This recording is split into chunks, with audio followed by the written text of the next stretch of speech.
Hey, it's Chris. Welcome to the SQ1 Healing Cancer Coaching Program. This is Module 1, First Things First. In this module, we're going to do some broad brushstrokes, an overview to get you started, and to change the way you're thinking about your situation, about cancer, and about your life. The very first thing you need to know is this. Cancer is a divine tap on the shoulder. And there's a message attached. And that message is, hey, the way you're living is killing you. The way you are living is killing you. Now, I'm not telling you that to make you feel bad about yourself. I'm not trying to put shame on you. What I'm telling you is now is the time to take full responsibility for your life. One of the most important things I did after my cancer diagnosis was to be honest with myself and say, well, maybe this is my fault. Maybe I had something to do with this. If I contributed to my disease, then maybe I can contribute to my health. We live in a cause and effect world, and our choices matter. What you put in your mouth matters, what you put on your body matters, where you live matters, where you work matters. Your choices matter. Cancer is the convergence of multiple health-destroying factors in your life that all come together at the same time. The way you're living is killing you. Just go ahead and accept it. And if you go ahead and say, okay, this may be my fault, you know what that does? It empowers you. It empowers you to change. The cancer industry wants you to think it's not your fault. They want you to think it was just random bad luck and that nothing you did mattered, therefore nothing you can do matters, except showing up for surgery, chemo, and radiation treatments. But the truth is, your choices can make the difference between survival and death.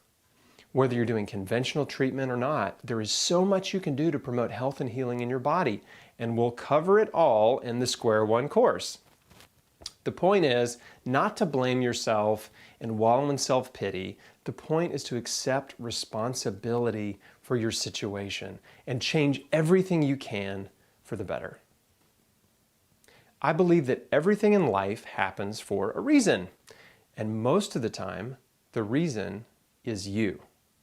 You are the reason that many things in your life happen to you. Not everything, of course, but a lot of things, because the decisions we made in the past affect our reality today. An easy example, the decision to consistently study in school results in better grades. Better grades result in college acceptance and scholarships. A college degree opens up doors for better career opportunities. All of our decisions matter. The diet and lifestyle decisions that you've made up to this point have all affected your health, whether you've realized it or not. And now we're going to make some changes. When we change the input, we change the output. Okay, so let's talk about the specifics of cancer. First, cancer is natural and it is normal. Every person develops precancerous and cancerous cells in their body in their lifetime, but not every person develops tumors. The difference between the person with cancerous tumors and the person with no tumors is their immune system. Your immune system is designed to identify and eliminate viruses, bacteria, parasites, pathogens, and mutated cancer cells. For a variety of reasons, cells in your body become injured. They can get DNA damage or mitochondrial damage, and when a cell becomes injured, it usually repairs itself or dies. But in some cases, that cell will mutate to survive. If it's deprived of essential nutrients or oxygen, it can mutate to become cancerous. Every cell in your body is programmed to die at a certain point. Some cells live for a few days, some live for weeks, some cells live for many months, but they all have a programmed lifespan. The cancer cell doesn't have that. When a cell mutates and becomes cancerous, it starts dividing uncontrollably, and it loses the auto self-destruct mechanism, and it keeps living and multiplying. Eventually, it forms a tumor, and then cells from that tumor leave and form new tumors in other parts of the body. That's the way we've been told cancer develops. But 2 studies on breast cancer published in 2016 found that metastatic cancer cells leave the primary site before the tumor is even big enough to detect. Generally, a tumor can't be detected until it's at least 1 millimeter in size. But by then, it contains between 100,000 and 1 million cancer cells, and it's been growing for 6 years. Stage 1 is metastatic. You already have cancer cells circulating throughout your body. This is why early detection is often too late, and why metastasis happens after they tell a patient, we got it all. A properly functioning immune system is designed to identify and eliminate cancer cells. And if it's not doing that, if you have a tumor or lesion in your body, then that's an indication that your immune system is either overloaded or suppressed, or maybe both. It can't keep up with the demands you're placing on it. Cancer didn't invade you from another planet. These are your cells. Cancer is you. It's your DNA. Your body created it, and your body can heal it. How do I know that? Well, besides my own healing experience, I've talked to, interviewed, and coached hundreds of people who've healed cancer, and many of their stories are much more remarkable than mine. I've met and interviewed many people who've healed stage 4 terminal cancer after chemo, surgery, and radiation failed them, and others who've healed without doing any of those treatments. If you know my story, then you know I had surgery, and then I chose nutrition and natural non-toxic therapies instead of chemotherapy. And my odds of survival as a young adult with metastatic colon cancer, stage 3C, were, as my oncologist put it, very grim. I had less than a 30% chance of making it to the 5-year mark, and less than a 20% chance of making it 10 years. I firmly believe that the radical diet and lifestyle choices that I made all the difference. My choices are the reason I'm here today. In the medical community, and especially in the cancer community, there's a long-standing belief that cancer is linear. That means once it starts in your body, it can't be stopped. It's like an unstoppable train. And the only way to stop the train is to blow up the tracks with destructive therapies like surgery, chemo, and radiation. But there's a lot of scientific evidence to the contrary. When cancer goes away on its own, it's called spontaneous remission. This is a medically documented fact. It's a medical term. They made it up, not me. In fact, there's a huge book called The Spontaneous Remission Project. It has over 3,500 references from 800 medical journals. It's the largest compilation of case studies and medical references of cancer patients who've had spontaneous remission. These were cancer patients who either didn't do treatment, or the treatment didn't work, and then, for some reason, their cancer went away. We have scientific proof that the body can heal cancer. The medical industry calls it spontaneous remission, but we have another term for it: healing. Spontaneous remission means the body healed it. The body created it, and the body can heal it. There are thousands of scientifically documented cases, not to mention all the wonderful testimonials online, but skeptics still like to say, well, that's just anecdotal.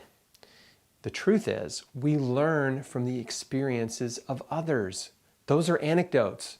And many of the most important scientific discoveries in human history started with an anecdote. Sometimes one anecdote is all it takes to change your life.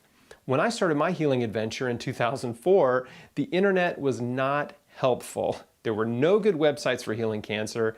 There was no social media, no YouTube, no Facebook. All I had was one book. One man's testimonial. That was it. But that was all I needed. I knew it was an answer to prayer, and it was enough to inspire me to change everything. Things are much better for you today. There's never been a better time to get cancer. There are hundreds, if not thousands, of cancer healing testimonials online, on Facebook, on YouTube. There are over 50 on my site alone, and I'm adding new ones all the time. Cancer can go away. It's called spontaneous remission. I want you to understand and believe that healing is possible. The body created it, and the body can heal it, if given the proper nutrients and care, which means you have to change the way you're living and remove all of the cancer-causing factors in your life. In most cases, cancer isn't caused by one thing. Many of you know the story of Erin Brockovich. She found out they had very high rates of cancer in her town because a local factory was illegally dumping hexavalent chromium, and it was contaminating the water supply. And a lot of people were getting cancer. So in that case, they could pinpoint it to one thing. But still, not everyone who drank the toxic water got cancer. So the good news is, even if you're exposed to environmental toxins, your diet and lifestyle can be protective. But you still need to reduce your toxic exposure to the absolute minimum. I'm going to show you how to do that in Module 4. Several recent studies have concluded that between 70% and 95% of cancers are caused by our diet, lifestyle, and environment. I'm going to add a fourth factor, stress. I'll address that in Module 5, but for now, let's talk about the first three. Many researchers believe that less than 5% of cancers are genetic, and that 95% are caused by diet, lifestyle, and environment. But even if that figure is closer to 70%, that's huge. 70% has almost everything to do with you. So let's talk about epigenetics. Epigenetics is a branch of science that studies how genes express themselves. So we know that not every woman with a breast cancer gene gets breast cancer. Why? Because your genes don't determine your fate. Your diet, lifestyle, and environment all contribute to whether or not your genes express themselves. We've all inherited some good genes and some bad ones. We want to express or turn on as many of the good cancer-preventing genes as possible, and you want to turn off or prevent the expression of the bad cancer-causing genes. Your diet and lifestyle behaviors and your environment can make all the difference. Your choices matter. There's a recent study that looked at multiple groups of twins. And what they found is that if one twin gets breast cancer, then the other twin has a much higher risk of getting breast cancer, especially if they're identical twins because they're genetically identical. But even though the other twin is a higher risk, many of them still don't get cancer. This further illustrates the point that it's not just about genetics. Genetics may load the gun, but your diet and lifestyle pull the trigger. So yeah, you may have a higher risk of cancer, heart disease, or diabetes if your parents or grandparents had those diseases, but your risk increases the most if you eat the same Western diet as them. So if you live the way they lived, you can expect to get the same diseases they got. If your mom got breast cancer and she had a Western diet and she didn't exercise, and then if you eat a standard Western diet and don't exercise, then yeah, you probably will get breast cancer too. But if you eat a radically different diet modeled after the longest living people around the world with the lowest rates of breast cancer, and you're active, then your risk of getting breast cancer will be much, much lower. The rate of breast cancer is 6 times lower in Japan than it is in the US. But when Japanese women migrate to the US and adopt the Western diet and lifestyle, their rate of breast cancer eventually rises to the same level as American women. Your choices matter. Think of your body like a giant factory. The beginning of the conveyor belt, the entrance of the factory is your mouth, and the parts coming into the factory are food. Food is coming into your mouth and going down the conveyor belt, which is your digestive tract, from mouth to anus. And along the way, workers in your factory are breaking down the food you eat and carrying the nutrients all around your body to give your cells what they need. The product of your factory is health. The goal of your body is to stay healthy, right? In homeostasis. Now, imagine a factory that's open 24 hours a day and the assembly line never stops, and gradually the owners of the factory keep putting more stuff on the assembly line, but they don't hire any more workers. If you keep adding parts to the assembly line and you don't add more workers, you're going to create chaos in the factory. There's a classic I Love Lucy episode where Lucy and Ethel are working in a candy factory wrapping chocolates as they come down the conveyor belt. Then the conveyor belt speeds up and they can't keep up and the candies are piling up and falling off. And they're trying to get rid of the extra candies by eating them and stuffing them in their clothes so they don't get fired. It's hilarious chaos. This is kind of like what's happening in your body if you have cancer or any type of chronic Western disease, except it's not hilarious. Your body is overloaded and overwhelmed. There's too much coming in too fast, and your body can't keep up with the demand you're putting on it. Chaos ensues, garbage piles up, problems arise, and everybody is working as hard and as fast as they can just to try to keep up with the demand, but they aren't able to keep up. Your immune system is overwhelmed and it doesn't have enough capacity to deal with the rogue cancer cell that started multiplying and formed a lesion or a tumor, or maybe spreading in your blood like leukemia or lymphoma. What we want to do is we want to reduce the stress on your body, reduce your toxic load, simplify your life, and create an environment where your body can thrive, where it can prevent and heal cancer. We want your body to be a place where cancer cannot thrive. In the scientific community, they refer to this as an environment that's inhospitable to cancer. It's all about the terrain. Your internal terrain is either hospitable to cancer or inhospitable. We want to make it inhospitable. And there are major changes you can make to improve your internal terrain. Right now, you are what you ate. Your body is essentially made out of everything you put in your mouth. If you've been eating junk food and fast food for years, well, then your body is basically built out of junk. It's clogged up and it's polluted and it's not running right. But when you replace the man-made processed junk with high-quality raw materials straight from the earth, you dramatically change your internal terrain. I'm going to show you specifically how to do that in the anti-cancer diet modules, which is modules 3 and 4. Now I want to switch gears. There are two important questions that I ask every cancer patient, and now I'm going to ask you. The first one is, why do you think you have cancer? If you're taking notes, write the answer down. What are the reasons that you think you have cancer? I think you know why you have cancer. There may be some factors in your life that you aren't aware of yet, but I'm also confident that there are factors you do know about. If you think it's stress, you're right.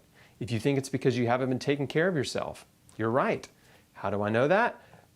Because I've talked to hundreds of cancer patients, and when I ask them that question, they all tell me, I haven't been taking care of myself, and I've had a lot of stress in my life. Listen to your instincts and your intuition. Now, your doctor is not going to ask you why you think you have cancer, because most doctors don't care what you think. If you volunteer why you think you have cancer to your doctor, he's just going to shrug it off and say it wasn't your diet or lifestyle or stress, it was just bad luck or bad genes. If you have family history, they'll tell you it's genetic. I didn't have any family history, and they told me mine was genetic. Blaming genetics is a way to make the cancer patient powerless. The cancer industry wants to make you a victim, a helpless, powerless victim. A victim has no control over their situation, which means you must be fully dependent on doctors to save you. And there's nothing you can do to affect your future. No, it's nothing you did. No, your diet doesn't matter. Yes, it's okay to eat ice cream, pizza, and burgers. You just need to make sure you eat enough so you don't lose weight. Natural non-toxic therapies won't help you. We are your only hope. That is the message that cancer patients are getting from their oncologists, and I'm here to tell you it's a lie. They're not your only hope. Your body created it. Your body can heal it. The second question I ask every cancer patient is, do you really want to live? The first time someone asked me that, it scared me because I'd never really thought about it. I was so focused on not dying, I wasn't really thinking about living and whether or not I really truly wanted to live. So you need to answer this. It's a yes or no question. Do you want to live? Because if you don't really want to live, there's really no point in doing anything. There's no point in changing your life. There's certainly no point in doing surgery, chemo, or radiation. Maybe you're content with your life and you're ready to die. Or maybe you're unhappy with your life and you're just tired of living. That's okay. No judgment. If you're ready to die, that's totally fine. My suggestion to you is, why don't you just enjoy the rest of your life doing what you want to do? Like Norma Bauerschmidt, aka Driving Miss Norma. She refused cancer treatment at 90 years old, hit the road in an RV, and spent the last year of her life traveling all over the US having adventures with her son and his wife. Norma wasn't trying to get well. She just made a decision to live it up to the end, and she died peacefully after a few weeks in hospice. I love that. If I had a loved one with cancer and they told me, I don't want to do anything, I just want to enjoy the rest of my life eating cheeseburgers and milkshakes 3 times a day, I'd say, okay, if that's what you want, I'll go get you some. You shouldn't do anything you don't want to do. Whether it's surgery, chemo, radiation, alternative therapies, whatever it is, if you don't want to do it, if you don't have that strong will to live, don't do it. But if you do want to live, you should know that beating cancer, healing the body, takes total commitment. Total commitment, no excuses. The characteristics of cancer patients that get well, like myself and hundreds I've met, are the same. We're all the same. There are 2 characteristics of cancer patients who heal cancer. 1, they have a strong will to live. And 2, they're willing to do whatever it takes to get well. They make no excuses. That's who this course is for. It's for people who have a strong will to live, who take full responsibility for their health, and who are willing to change everything. If that's you, then great. I am here for you. You are the person I am here to serve. But if you don't have a strong will to live, if you don't want to change your life, if you're not willing to quit smoking or change your diet or exercise or forgive, then this course is not for you. You must have a strong will to live, and you must be willing to do whatever it takes to get well. I'm talking about taking massive action.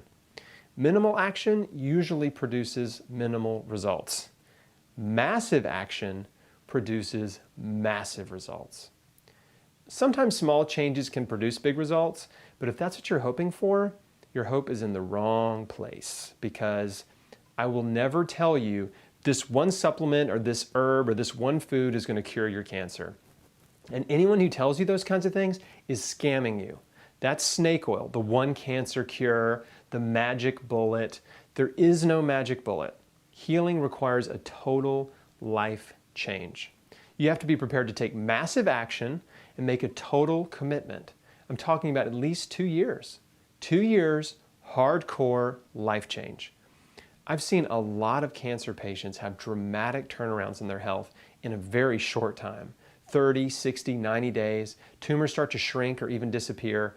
But a 2-year commitment is essential because that's when you're at the highest risk of recurrence. Every cell in your body regenerates. You have almost an entirely new body every year. Nearly every cell has been replaced, some cells many times over in a year. But 1 year from now, you will basically have an entirely new body. That's pretty cool to think about. You are rebuilding your body. Every bite you take, you're building a new body. Remind yourself every day with every bite. I would think about that when I had cancer as I'm staring at this giant bowl full of vegetables. Some days I would have rather had a cheeseburger, but I reminded myself I'm building a new body. And that's what you have to be committed to do. At least 2 years, hardcore. There's a strange phenomenon that I see regularly, which is a cancer patient will adopt the hardcore diet and life change and do really well in the beginning. They feel great, the tumors start shrinking, or some tumors disappear within the first few months. And then for some reason, they get lazy and complacent, and they gradually go back to their old habits and their old way of living. And then the cancer starts growing again, or it comes back. Sometimes they become impatient that the tumors aren't going away fast enough. and then they let their doctors scare them and talk them into the quick fix of surgery, chemo, or radiation. And then the suffering begins. They're sick, they're weak, they can't eat, they can't get out of bed, and they get depressed and lose their motivation. And all the nutrition and exercise and health promoting habits go out the window.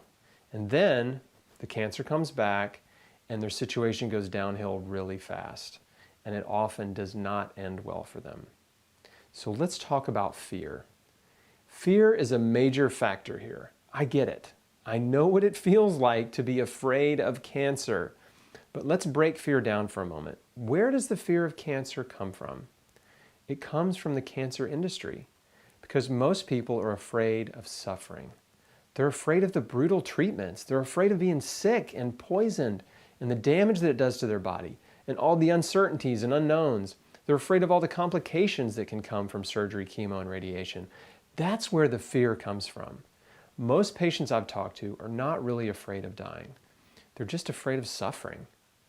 You need to be honest with yourself about what you're really afraid of and address that fear head on. If you're afraid of suffering from chemotherapy, radiation, or surgery, that's pretty normal.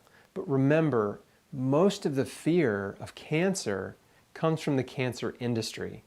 And what I've got to tell you is, don't be afraid. Do not let fear dictate your decision-making process. Because when you're afraid, your stress hormones are pumping and you will make irrational and impulsive decisions. The cancer industry uses fear to motivate patients to take immediate action. They say, if you don't do these treatments, you're going to die. We need to start right away. And patients are rushed into treatment with fear. Remember, the cancer treatment industry is a business. This is a $1 trillion industry. And over the years, the oncology industry has figured out that if they don't book cancer patients into surgery or chemo or the next procedure before they leave the office, then there's a good chance they will lose that patient and lose that future income. For a short time, my mom actually worked in an oncologist office, and her job was to book the patients for their next appointment before they left. It wasn't a sinister plot, it was just the way things work. A patient comes in, they get a cancer diagnosis, and then it's like, okay, now we've got to make sure we get them booked for their next appointment or procedure before they leave. Don't be afraid. Take a deep breath and breathe. You've got to breathe through this. You have time to read and research. You have time to change your life. You have time. Now, there will always be exceptions. If you have a tumor that's blocking your windpipe or your digestive tract, you may need immediate surgery. But most cancer patients have time. Many patients don't even feel sick when they get a diagnosis. You have time to read and research, you have time to change your life, and you have options. Don't let anyone rush you into anything you don't want to do. Don't make a fear-based decision. Listen to your instincts and your intuition. If you don't want to do a specific treatment, if something deep down inside of you is saying, don't do it, then don't do it. It doesn't matter if your family and your friends want you to, or if the doctor says you need to. Your instincts and intuition are powerful. You need to take the time to read and research and to change your life. You could experience a dramatic improvement in as little as 30 to 90 days doing exactly what I'm talking about in this course. I'm often asked if I would still have surgery knowing what I know now. And my answer to that is no, I would not have rushed into surgery immediately because my tumor was not life-threatening when I was diagnosed. I would have taken some time, 30 to 90 days, to change my life and give my body the opportunity to heal. And I would have closely monitored my progress along the way. We'll talk about the best ways to do that in Module 9, which is all about testing and how to monitor your progress. In my 20 questions for your oncologist guide, which is also part of this course, there are some critical questions to ask your doctor. And one of them is my cancer fast growing or slow growing? Chances are it's slow. You've had cancer growing in your body for a long time, many years. It didn't pop up overnight, so tell your doctor you need more time. I'd like to take a few months to get my life in order. I'm not ready for treatment yet. And in many cases, they will give you permission to delay treatment. If they don't give you permission, then you have to decide whether or not you want to go against your doctor's advice. That's not as easy, but people do it all the time. Now, let's talk about the people around you. Because if you make a decision to delay or opt out of conventional cancer treatment, some people will not understand. They'll tell you you're wrong and that you're making a mistake. The first person that disagreed with me was my wife, Micah. She loves me, but when I told her I wanted to heal with nutrition and not do chemo, she thought I was making a huge mistake. And then other people around me, family members who loved me and wanted me to live, began calling and telling me I was making a mistake. And like many cancer patients, in order to appease the family pressure, I went to see an oncologist. When I asked him about alternative therapies, he said, "If you don't do chemo, you're insane." The only person who supported me in the very beginning was my mom. She's always been a health nut and had stacks and stacks of books on health and healing. My dad was more of a stoic supporter, so he didn't put any pressure on me to go either way. He let me make my own decisions. But I had opposition from other family members and from my doctors. And if you have opposition, I just want you to know it's normal. You should expect it. When everyone else is floating downstream and you're trying to swim upstream, a lot of people are going to be like, "Hey, you're going the wrong way." So you need to be prepared for that. Some of you watching this are swimming upstream right now, so you already understand what this feels like. Listen to your instincts and intuition. That's the most important thing because that will guide you. Now, obviously, I'm a Christian, so I think you need to reach out to God and ask for help. God, help me. Show me what to do. I need encouragement and support and direction. Reach out and ask for help. Even if you don't believe in God, or if you're not sure there is a God, just reach out and just say, "Okay, God, if you're real, you have my attention. Just show me what I need to do. Show me what I need to change. I'm listening." And I can assure you that if you sincerely reach out that way and ask for help, you'll get it. Help will come to you in miraculous ways. It did for me, and I've seen it happen over and over again. But make sure you're looking for those miracles and answers to your prayer. Don't dismiss them or shrug them off as coincidence. There are no coincidences. During this process, you may need to have conversations with people around you who don't understand because they will continue to pester you and they will create a lot of stress and anxiety in your life. They'll keep saying, "You really need to do the surgery or chemo or radiation. You really need to do what the doctor says." And at some point, you just have to sit down with them or get on the phone and say, "Listen, I know you love me and I love you. I know you care about me, but I need you to understand that I'm making the best decision for me.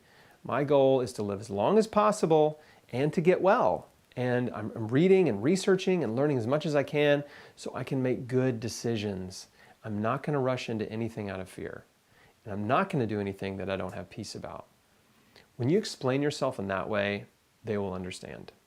You may need to say, "Listen, I understand what you think I need to do, but I really don't want to talk about it anymore because if that's all we're going to talk about, it makes me not want to talk to you. And I would love for us to just hang out and spend time together and not talk about this stuff. And for you to just trust that I'm making the best decision for me." Sometimes a reality check is appropriate.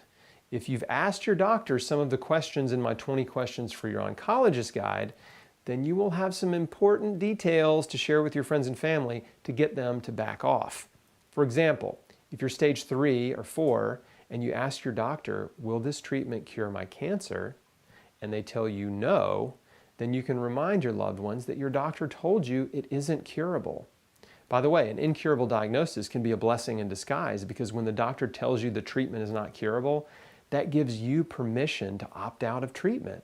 They've told you the truth, that they can't cure you, and that empowers you to take full control of your situation. And you can tell your friends and family, The doctors told me they can't cure me. All the treatments are going to do is make me sick and I'm going to suffer, and there's no guarantee I'll live any longer or have a better quality of life. I'd rather change my whole life and try to get well that way. So, I've got nothing to lose. And here's what you say to your doctor.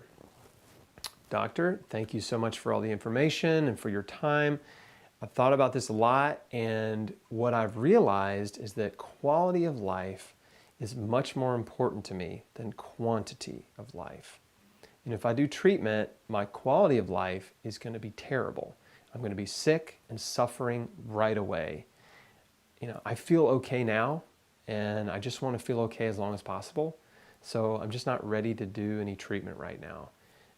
Something may change in the future, and I totally understand if you think I have better odds if I do treatment, but it's just not what I want to do right now. If you explain yourself to your doctor in that way, they're usually more understanding. You should also ask if they'd be willing to work with you and on your own terms and order blood work every month, maybe a scan every 6 months or so. Typically, your doctor will say, no problem, we can do that. Now, if you have an arrogant doctor who's a jerk and only cares about money, then they will probably still try to use fear to talk you into treatment. Or they might fire you as a patient, but good. Why would you want to work with someone like that anyway? So when you explain to the people around you that you just want to enjoy your life and feel good as long as possible, they'll back off. By the way, you don't need to tell your doctor everything you're doing. It's going to be a waste of time.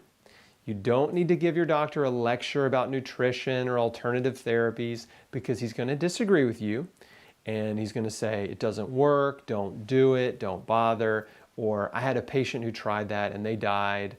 So it's a waste of time and energy to go into any details about what you're doing with your doctor because chances are they haven't spent any time researching nutrition because all of their time is spent with patients or learning about new drugs. The vast majority of oncologists have no interest in nutrition whatsoever. So that's how you address the people in your life, the doctor, your friends and family. Get them on board or get them off board. You need to build a support system. A 2016 study of over 9,000 women with breast cancer found that socially isolated women had a 40% higher risk of recurrence, a 60% higher risk of dying from breast cancer, and a 70% higher risk of dying from any cause. Don't withdraw and isolate yourself. You need friends now more than ever. Some cancer patients I've talked to had their spouse on board, their children were helping them, their parents were helping them, their siblings, their best friend, or all the above. They had an incredible support system, but that's rare. The best way to get people on board is to show them the information on chrisbeatcancer.com. Show them all the interviews I've done with people who've healed all types and stages of cancer. Show them the videos in this course. Try to open their eyes and help them understand that the body can heal and get them excited about the power of nutrition. Again, I only had my mom in the beginning. Then I found a nutritionist/naturopath that has supported me. And then through him, I found an integrative oncologist who supported me. It took a little while for my wife to warm up to it, but she eventually did too. If you don't have much support in the beginning, it's okay. Remember, time changes things. It was even tougher for me because back then there was no social media, there weren't any Facebook groups, you couldn't find people on YouTube or Twitter.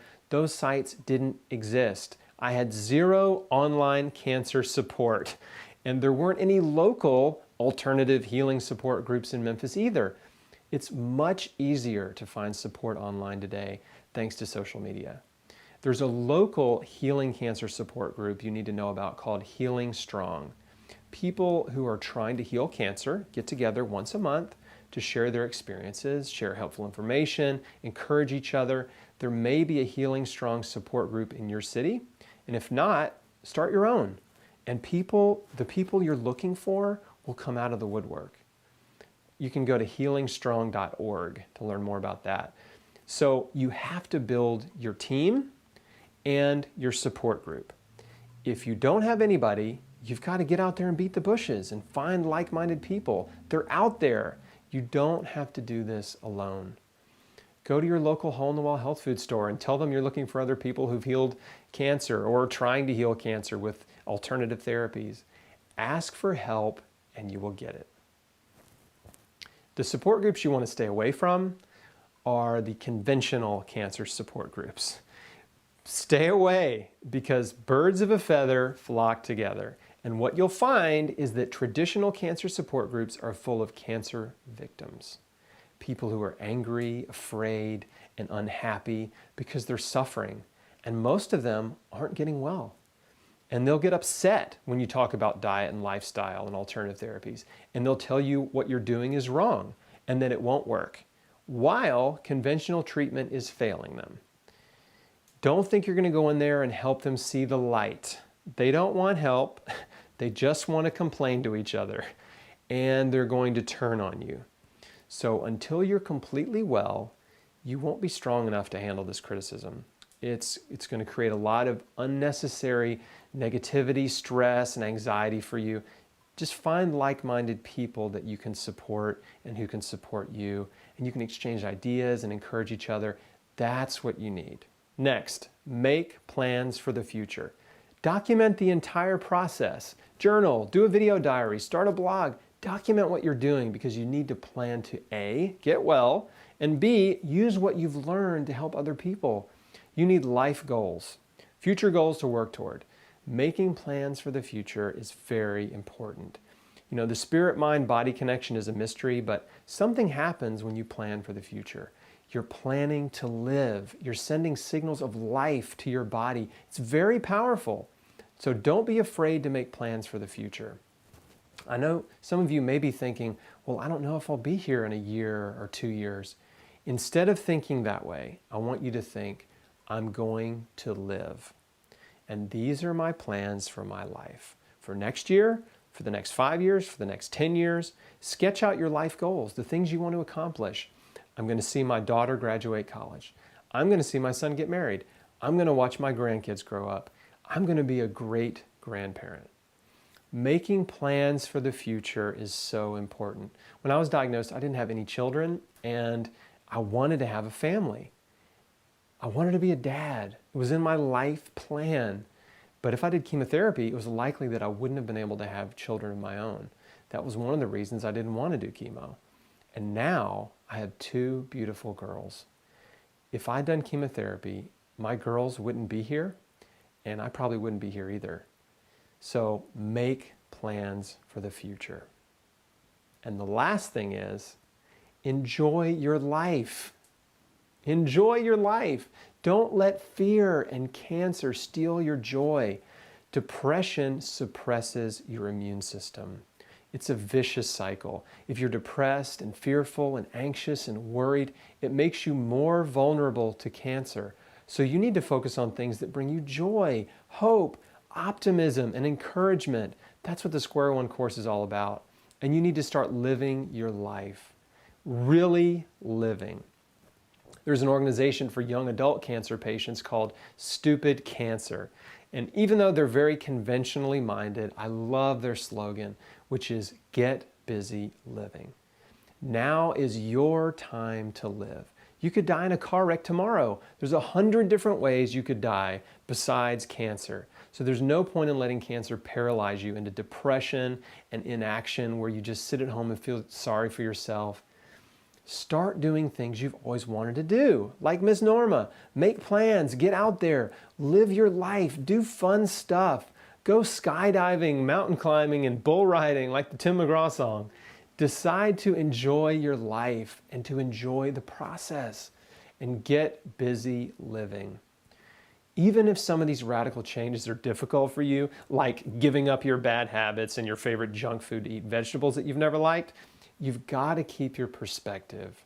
The fact that you can get out of bed in the morning, that you can see, that you can hear, you can breathe fresh air, you can feel the sunshine on your skin, and that you're alive, these are things to be thankful for. I talk about this a lot more in Module 7 about how to identify and eliminate the stress in your life and how to stay positive and enjoy your life, but I just wanted to touch on that here. The overarching goal of the SQ1 program is to help you change your whole life and for you to enjoy the process. This is a new chapter. It's a new season in your life. It's a new adventure. So don't look at it like a chore. Don't look at it like drudgery. If you're focused on negativity and feeling sorry for yourself, stop it. Stop focusing on the things you can't do and start focusing on all the things you can do. Focus on all the things you have to be thankful for. You have 1,000 things to be thankful for and happy about. Pick one. This will dramatically change your outlook and your mood. That's where joy comes from. It comes from gratitude. Gratitude is the secret to happiness. Practice gratitude every day. In Module 2, I'm going to help you connect the dots and identify the many factors in our world and in your life that are causing and contributing to cancer. And I will show you the steps you can take to systematically remove these cancer causers from your life, making it easier for your body to heal. And also significantly reduce your risk of recurrence or of getting cancer in the first place. We're going to talk about your diet and lifestyle, your home, your work environment, stress, and a lot more. Don't miss it. Thanks for watching, and I'll see you on Module 2. Well, it's morning here in California where I live. My name is Dana Harold. I wanted to be a part of this video, just encourage you in your journey with Square One.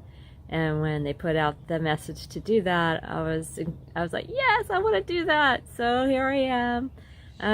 I just wanted to tell you that I was diagnosed in 2016 with stage 3 aggressive uterine cancer, and that was right around Thanksgiving 2016.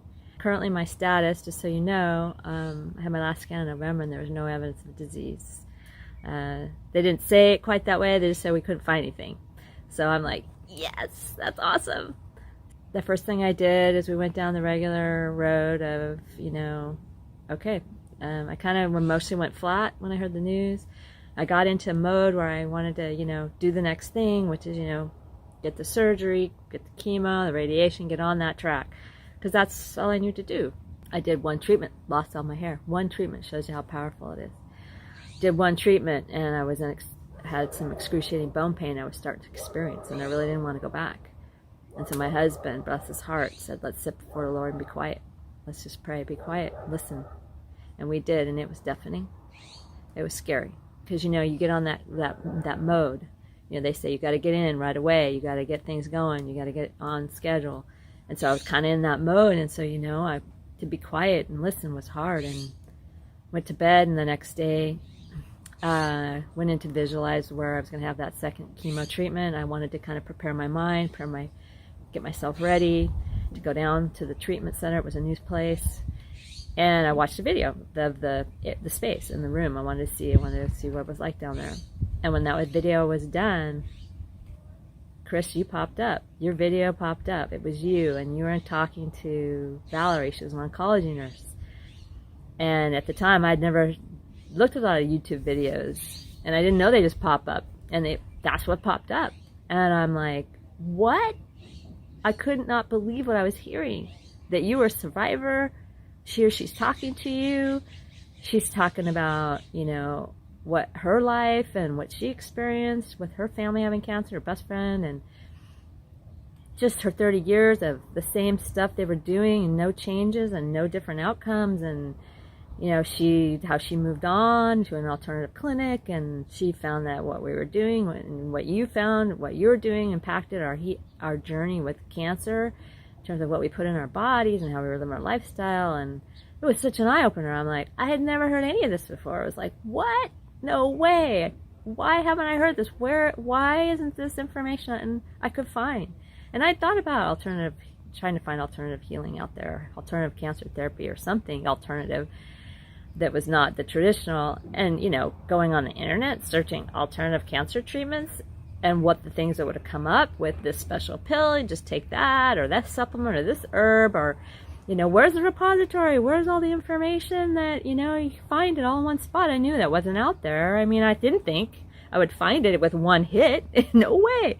And I knew there'd be a lot of rabbit trails and millions of rabbit trails I'd be on trying to find that. So I didn't even bother looking. I just gave up. But when that video, you guys popped up, wow. Wow, wow, wow. That was huge. That was a miracle. It was absolutely a miracle. And I tell everybody that's a miracle because that started me on the journey. I wasn't going to go alternative. You did. You and your video, that one video started me. And you were just developing all the modules and they weren't up yet, but you did have your 20 questions on your internet. It was a huge statement you said in the 20 questions, I believe it was there, was about there's a choice that there's a choice to be made of quantity of life versus quality of life. And that was huge for me because as I was learning more and talking to the doctor at Stanford, those 20 questions, she was telling me that, and I asked her point blank, will this chemotherapy kill my stem cells? And she said, no, they won't. They're not promising quantity, even though, they say, oh, these are the odds, or this is how much time we could possibly get you. And I'm like, I wasn't buying it, especially after the questions you gave me. And that was a big eye-opener. There was a crisis at that point. I had to make a decision of go this way and live, or go that way and live, or not live. I mean, both of them was go this way and die, and go that way and die, or go this way and live, or go this way. I didn't know. It was a huge crossroads, that giant, fork in the road. And I just jumped off. But what was powerful that you provided was a plan. Because it was a plan, it was a roadmap, basically a roadmap of, okay, I have something I can focus on. I can do this. I can start off on that journey, the unknown journey, not knowing, with this plan. I would have to say that I've gotten to the point where I'm actually grateful, in a weird way, but grateful that God allowed this in my life. It's hard to say. You don't say it when you first get diagnosed. And it was like, why me? And that's where I was. I was in a pity party for a while. And that was a hard space. And then then I went to fear. I was afraid, after the surgery, it was going to come back. I didn't know how it's going to come back. Oh my gosh, it's like this thing crouching in the back. Always in the back thinking about it. And I got to this place where a lady at church prayed with me. And she could see this anxiousness. And I got to that place where it was like, I don't know my days. Although those with cancer, we don't know how many days we have. But nobody else who doesn't have cancer doesn't know how many days they have. Nobody knows how many days we have. So with that, it's like we got to live the days each day. You can do this, And what used to come into my mind is, well, get back to square one. I'm just going to get back to square one. And so it's just a perfect way to describe it, if you get off, even if you get off track, a day or two, or you're struggling, go back to square one. Just feed yourself with that. Get online, look at what old videos of Chris encouraging you, and question and answer sessions, and get onto the Facebook page and read some things. And people are quoting encouragement. And, look at what others are going through and get information out there and just keep on keeping on. Just do it. Each day is, do it each day is what I would encourage you. And, the emotional component is a big part now for me. And so now I'm at that space where I used to believe a lie that my life was worthless, that I was worthless, not my life, but I was worthless and had no value. And that I was working from that space. And that was a lie. That's a lie from the pit of hell. That I do have value. God delights in me. He delights in you. You're precious in His sight. You have value.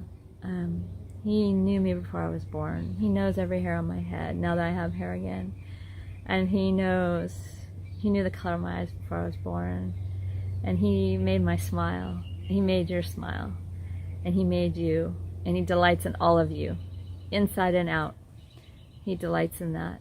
And it just delights His heart. It stirs His heart. And when He sees you being you, it's precious in His sight. And that's what I'm learning, is that we have to be ourselves, not perform. And I thought it was performance, thought I had to be doing something. But now I realize it's my time. This is called self-care. And those of you who haven't done self-care, you know who you are. And now's your time. Now's your time to do that self-care. It's to say, you know what, I am valuable enough and have value enough that I can sit down and I can focus on my life and heal.